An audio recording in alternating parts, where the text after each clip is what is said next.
আমাদের এখানেও যেমন 1.5 কোটি মানুষ কাজ করেন, তাছাড়াও সব স্টেটের মানুষ এখানে থাকেন, ব্যবসা করেন, কেউ ইন্ডাস্ট্রিতে আছেন। কই আমাদের এখানে তো এই প্রবলেম হয় না। তাহলে আমাদের রাজ্যের লোক যদি কোথাও কাজ করে, তাহলে বিজেপির প্রবলেমটা কোথায়?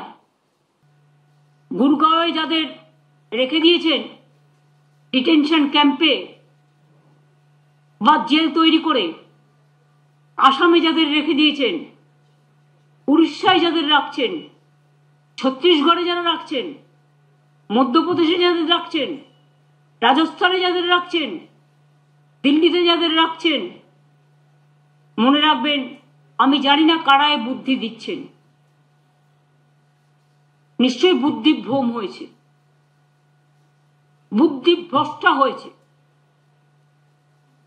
পয়েলগাঁওতে যারা আক্রমণ করলো সেই জঙ্গিদের কেন অ্যারেস্ট করছেন না?